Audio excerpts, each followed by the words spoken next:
I auditioned for Batman, and I almost didn't do it because I was like, this is silly. And then I get called in right after, and Affleck gets announced. And I'm like, oh, of course I'm gonna play the bad guy. I got called in the office, and I was just like, well, do you know who you're gonna play? And I'm like, yeah, Lobo, of course. He's the only one that can fight Batman and Superman. He's like, what? Lobo? I'm like, no, he's not in this universe. I was like, what? What the hell am I supposed to play? He's like, Aquaman. I'm like,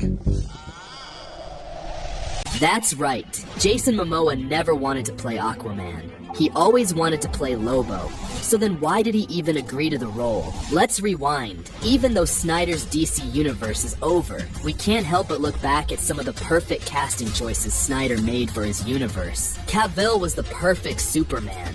Gal Gadot was spot on as Wonder Woman. Affleck did an amazing job as Batman. And Momoa really brought a unique take to Aquaman, even though he looks nothing like the character in the comics. His personality and skill brought a fresh take to the role, and synced perfectly with the Aquaman we see in the first movie.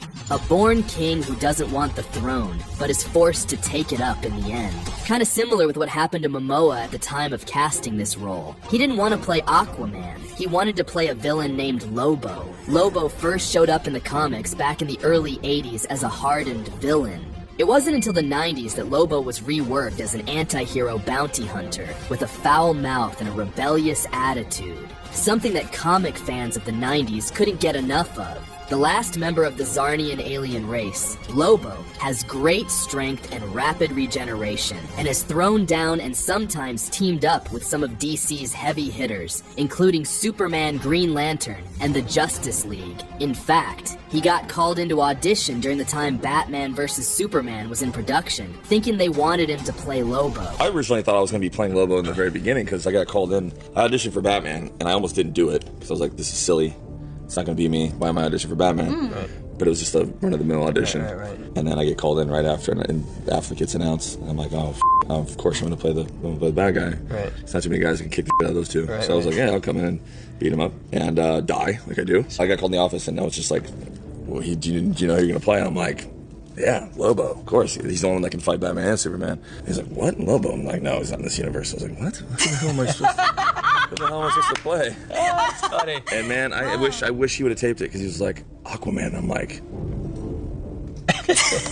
what are you talking about? I mean, I literally think of you instantly as Orm. Like, that's what you would think. And go like, yeah. Right. I'm like, how? And he's like, and then he just told me his vision. He's like, you're Polynesian. Like, it would be this, and you're this mix, but you live in Iceland, and you go these places, and you're this traveler, and you'll punch Batman in the face, and you'll kiss Wonder Woman. You're just like this renegade. Yeah. And you're this king of just one. And I was like, oh, this is awesome. And he's like, I want you to do what you did on, like, so he just built it in this way where I was like, oh, cool.